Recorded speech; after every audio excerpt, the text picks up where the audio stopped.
सभी ज्योतिष प्रेमियों के लिए मेरा सादर नमस्कार। साप्ताहिक भविष्य फल 9 नवंबर से 15 नवंबर 2020 तक वैदिक ज्योतिष अनुसंधान संस्थान टूटू शिमला सप्ताह भर वृष राशि पर राहु रहेगा। कर्क राशि में चंद्रमा प्रातः 8:42 पर चंद्रमा सिंह राशि में प्रवेश करेगा। उपरांत 11 नवंबर को चंद्रमा कन्या राशि पर 12:01 पर प्रवेश करेगा। 13 नवंबर को चंद्रमा तुला राशि पर 12:31 पर प्रवेश करेगा और 15 नवंबर को चंद्रमा वृश्चिक राशि पर 11:58 पर प्रवेश करेगा। शुक्र ग्रह कन्या राशि पर रहेगा। सूर्य और बुध का योग तुला राशि पर ही रहेगा। केतु वृश्चिक राशि पर, धनु राशि पर जो है बृहस्पति, मकर राशि पर शनि और मीन राशि पर मंगल बकरी होकर विराजमान रहेगा। उपरांत 13 तारीख को मंगल जो है मार्गी होकर आगे विचरण करेगा। मेष राशि का जातक मंगल 13 तारीख तक बकरी ही रहेगा। शारीरिक स्वास्थ्य का विशेष ध्यान रखना होगा। उपरांत जो है शारीरिक स्वास्थ्य में विशेष लाभ की प्राप्ति होगी। पारिवारिक जीवन एवं दाम्पत्य जीवन में सूर्य समस्याओं को पैदा कर रहा है। व्यापार में भी कुछ समस्याओं का सामना करना पड़ सकता है, परंतु भाग्य उदय होगा और नौकरी में विशेष लाभ की प्राप्ति होगी। वृष राशि का जातक जहां राहु विराजमान है, पारिवारिक सुख की प्राप्ति होगी। मान सम्मान और प्रतिष्ठा बनी रहेगी। राशि का स्वामी शुक्र अपने से पंचम भाव में बौद्धिक विकास करवाएगा, मान सम्मान प्रतिष्ठा को देगा। वहां सप्तम स्थान में केतु जो है दाम्पत्य जीवन में कुछ उलझनों को प्राप्त कराता है, विशेष ध्यान देना होगा। परंतु शनि नवम भाव में भाग्य उदय करवाएगा। वहां एकादश भाव में मंगल की स्थिति बकरी होने के कारण जो है कहीं यात्राओं में विशेष हानि का सामना करना पड़ सकता है और लाभ प्राप्ति में भी कुछ समस्याओं का सामना करना पड़ेगा। परंतु उपरांत 13 तारीख के उपरांत मान सम्मान प्रतिष्ठा और बाह्य स्थानों से लाभ की प्राप्ति होगी। मिथुन राशि का जातक जहां मिथुन राशि का स्वामी स्वयं बुध अपने से पंचम भाव में बौद्धिक विकास कराता है, परंतु सूर्य नीचस्थ होने के कारण सूर्य के लिए ताम्र पात्र द्वारा जल चढ़ाते रहा करें, मान सम्मान प्रतिष्ठा मिलेगी। वहां द्वितीय भाव में चंद्रमा का होना धन प्राप्ति का योग बना रहा है और सप्तम स्थान में गुरु जो दाम्पत्य जीवन में सुख की प्राप्ति दे रहा है। व्यापार में भी लाभ की प्राप्ति होगी। दीर्घायु योग बनेगा। वहां राजपक्ष से कुछ समस्याओं का सामना करना पड़ सकता है, क्योंकि दशम भाव में जो है बकरी मंगल विराजमान है। 13 तारीख के उपरांत कुछ हालात में परिवर्तन आएंगे। इस प्रकार से मिथुन राशि का जातक विशेष करके आगे कदम बढ़ाने की आवश्यकता है। कर्क राशि का जातक जहां चंद्रमा स्वयं राशि पर विराजमान है, मान सम्मान प्रतिष्ठा को देता है। पारिवारिक जीवन में दाम्पत्य जीवन में भी सुख की प्राप्ति होगी। शत्रु पर पक्ष पर जो दबदबा बना रहेगा, परंतु भाग्य उदय होने में कुछ समस्याओं का सामना करना पड़ सकता है।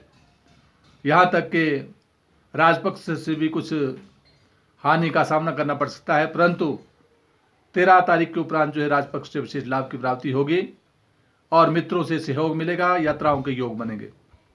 सिंह राशि का जातक जहां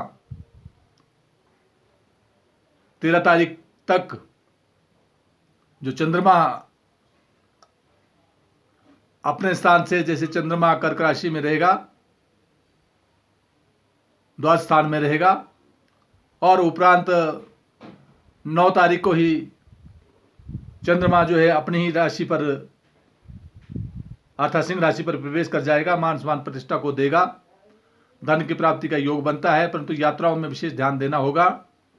क्योंकि सूर्य नीचे तृतीय स्थान में बैठा है। भाई भ्रातृभाव में भी कुछ उलझनों का सामना करना पड़ सकता है। पेट संबंधी बीमारियों से सावधानी रखें, परंतु नौकरी और साक्षात्कार में विशेष सफलता मिलेगी, क्योंकि पंचम भाव में गुरु विराजमान है और शत्रु पक्ष पर अपना दबदबा बना रहेगा, क्योंकि शनि षष्ठम भाव में शत्रु पक्ष की हानि कर रहा है। वहाँ मंगल भाग्योदय होने में कुछ अड़चनों का पैदा कर रहा है। चोट आदि से सावधानी रखनी होगी। उपरांत 13 तारीख के उपरांत जो है मंगल अपनी स्वराशि में भाग्य स्थान में चल जाएगा, भाग्योदय कराएगा। राजपक्ष से राहु विशेष सफलता के योग दे रहा है। मान सम्मान प्रतिष्ठा और राजनीति के क्षेत्र में कोई नवीन योजनाओं द्वारा लाभ की प्राप्ति होगी। वहाँ कन्या राशि का जातक, जहाँ कन्या राशि का स्वामी अपने से द्वितीय भाव में धन प्राप्ति के योग करा रहा है, मान सम्मान प्रतिष्ठा को दे रहा है, परंतु सूर्य के वहाँ होने के कारण जो है कुछ उलझनों का भी सामना करना पड़ सकता है। वहाँ जहाँ अपने से तृतीय स्थान में केतु विराजमान है, तो राजनीति के क्षेत्र में और साथ ही कहीं यात्राओं के क्षेत्र में और भ्रातृभाव में कुछ मनमुटाव उत्पन्न करने की स्थिति में केतु बैठा हुआ है। उसके निराकरण के लिए काले कुत्ते को रोटी देते रहा करे। परंतु बृहस्पति चतुर्थ स्थान में जीवन जायदाद और प्रॉपर्टी का विशेष लाभ की प्राप्ति होगी। मान सम्मान प्रतिष्ठा मिलेगी। कोई नई योजना बन सकती है, परंतु दाम्पत्य जीवन में उलझनों का सामना करना पड़ सकता है, क्योंकि कन्या राशि से सप्तम स्थान में मंगल जो है बकरी होकर विराजमान है और अष्टम भाव का स्वामी भी है, इसलिए विशेष ध्यान रखना होगा दाम्पत्य जीवन में। और व्यापार की तरफ से भी हानि का सामना करना पड़ सकता है। वहाँ तुला राशि का जातक, जहाँ राशि का स्वामी स्वयं अपने से द्वादश स्थान में है, शरीर पर कुछ व्यय करवाता है। स्वयं शनि जहाँ जातक के लिए मकर राशि में है, अपने से चतुर्थ स्थान में है, इसलिए जमीन जायदाद प्रॉपर्टी का विशेष लाभ की प्राप्ति होगी। परंतु सूर्य नीचे होने के कारण जो है अपने शारीरिक स्वास्थ्य का विशेष ध्यान रखना होगा। वहाँ दाम्पत्य जीवन में भी उलझनों का सामना करना पड़ सकता है। 13 तारीख के उपरांत जो है धन प्राप्ति के योग बनते हैं, विशेष करके लाभ की प्राप्ति होगी। वहाँ यद्यपि एकादश स्थान में सूर्य का जो राशि है सिंह राशि, वहाँ पर जो है चंद्रमा आ जाएगा, तो चंद्रमा के आने के उपरांत जो है विशेष प्रकार से, जैसे 9 तारीख को ही 8:42 के उपरांत जो उसको धन प्राप्ति के योग बनते हैं।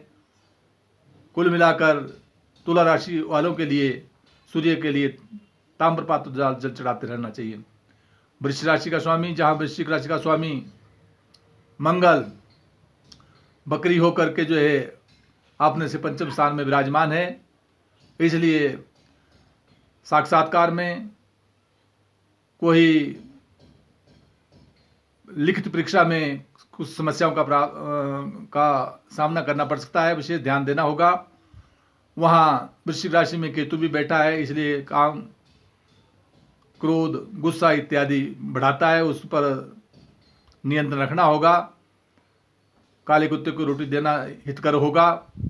परंतु द्वितीय स्थान में बृहस्पति का होना धन प्राप्ति के योग बनाएगा, यात्राओं के योग बनेंगे और भ्रातृभाव में विशेष सफलता के प्राप्ति के योग बनेंगे।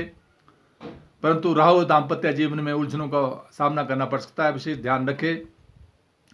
वहाँ चंद्रमा 9 तारीख को 8:42 के उपरांत जो है विशेष नौकरी में या साक्षात्कार में विशेष सफलता के योग देता है। राजनीति के क्षेत्र में भी विशेष सफलता मिलने की संभावना बनती है। इस प्रकार से वृश्चिक राशि जातक के लिए मंगल मंत्र का जाप भी करते रहे तो अच्छा रहेगा। धनु राशि का जातक, जहाँ बृहस्पति स्वयं राशि पर विराजमान है, मान सम्मान प्रतिष्ठा बनती रहेगी।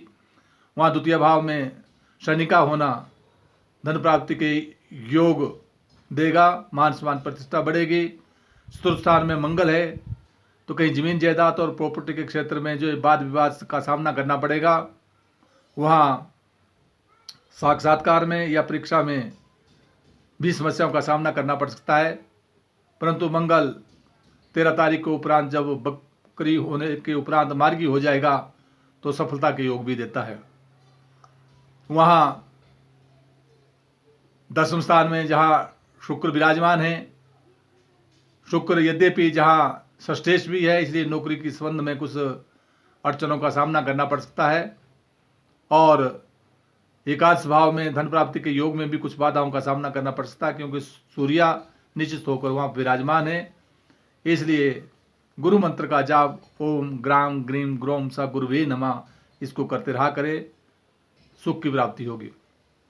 मकर राशि का जातक, जहाँ मकर का स्वामी स्वयं शनि वहाँ विराजमान है, मान सम्मान प्रतिष्ठा को देता है, धन प्राप्ति के योग बनेंगे क्योंकि द्वितीय भाव का भी स्वामी है।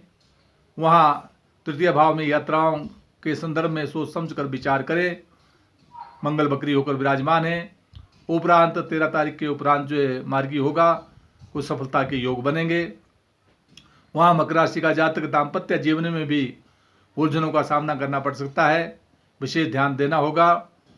वहाँ पर जहाँ मकर राशि का जातक दसम भाव में सूर्य और बुध का योग बना है, यद्यपि बुध जो है भाग्य से होता हुआ दसम स्थान में है, परंतु सूर्य नीचस्थ है, इसलिए नौकरी में कुछ समस्याओं का सामना करना पड़ सकता है, विशेष ध्यान देना होगा। कुंभ राशि का जातक, उसका स्वामी शनि अपने से द्वादश भाव में स्वगृह है, परंतु मान सम्मान प्रतिष्ठा बनी रहेगी। चंद्रमा भी मान सम्मान प्रतिष्ठा को देगा, पारिवारिक दाम्पत्य जीवन में सुख की प्राप्ति होगी। परंतु 11 तारीख के उपरांत चंद्रमा जो है कन्या राशि में प्रवेश करेगा, इसलिए चोट आदि से विशेष ध्यान रखना होगा और साथ दाम्पत्य जीवन में भी सुख की प्राप्ति के लिए कुछ ना कुछ उपाय करते रहना चाहिए, क्योंकि अष्टम स्थान में चंद्रमा कुछ पारिवारिक जीवन में उलझनों को प्राप्त करवाता है, विशेष ध्यान देना होगा। वहाँ मीन राशि का जातक स्वयं में मंगल मीन राशि पर 13 तारीख तक जो बकरी होकर विराजमान रहेगा, उपरांत मार्गी होगा, इसलिए मीन राशि वाले जातक के लिए शारीरिक स्वास्थ्य का विशेष ध्यान रखते हुए चोट आदि से भी सावधानी रखनी होगी। कहीं यात्राओं के योग बनेंगे, मान सम्मान प्रतिष्ठा मिलेगी, दाम्पत्य जीवन में सुख की प्राप्ति होगी। वहाँ जहाँ दाम्पत्य जीवन का स्वामी बुध जो है अपने से अष्टम भाव में होने के कारण जो है कदापि दाम्पत्य जीवन में उलझनों का सामना भी करना पड़ सकता है, परंतु राजपक्ष से मान सम्मान और प्रतिष्ठा बनेगी, क्योंकि दसम भाव में बृहस्पति स्वगृह होकर विराजमान है और एकादश भाव में शनि का होना धन प्राप्ति के योग, आय के साधन बढ़ेंगे, कोई नवीन योजनाएं बन सकती है, यात्राओं में सफलता मिल सकती है। इस प्रकार से कुल मिलाकर जो है द्वादश राशियों में ग्रहों की स्थिति के अनुसार जैसी जैसी जिसकी जो राशि है उसके अनुसार उस राशि का जो स्वामी है उस संबंधी मंत्र का जाप करते रहें तो हितकर होगा। जय हिमाचल, जय भारत।